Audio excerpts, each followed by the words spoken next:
గాను అదొక ఖురాన్ గాను అదొక భగవద్గీత గాను భావిస్తూ టిక్కు పెట్టమని చెప్పి ప్రతి ఇంటికి పంపించి టిక్కు పెట్టమని చెప్పి ప్రతి అడుగుతూ ఆ ప్రతి అక్క చెల్లెమ్మల ఆశీస్సులు తీసుకుంటూ ఆ ఇంట్లో ఉన్న అవ్వాతాతల దీవెనలు తీసుకుంటూ ఏ రోజు కూడా ఈ మాదిరిగా బటన్లు నొక్కడం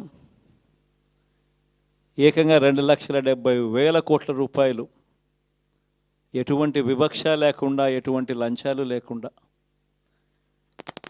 ఏ నెలలో ఏమిస్తామో అని ముందే చెప్పి క్యాలెండర్ ప్రకటించి ఆ నెలలో అది తప్పకుండా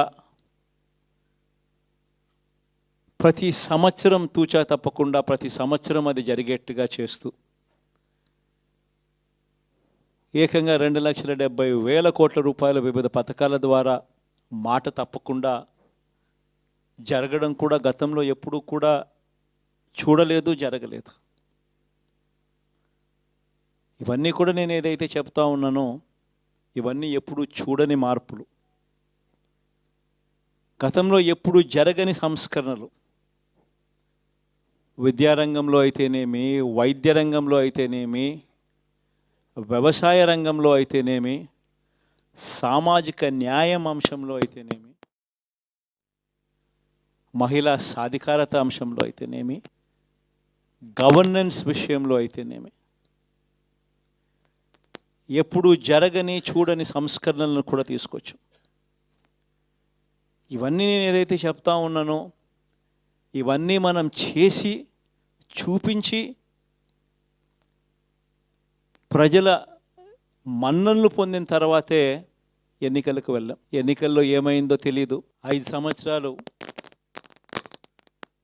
కళ్ళు మూసుకుంటే చాలా అయిపోయింది. 5 సంవత్సరాలు మళ్ళీ 2024 నుంచి 2029 కూడా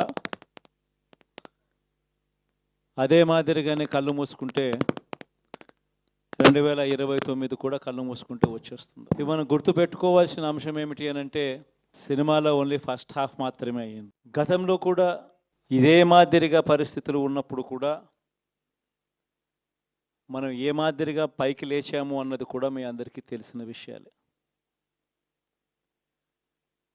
నేను ఒక్కటే మీ అందరికీ చెప్తా ఉన్నా, ప్రజల్లో ఈరోజు మనం చేసిన మంచి ఉంది,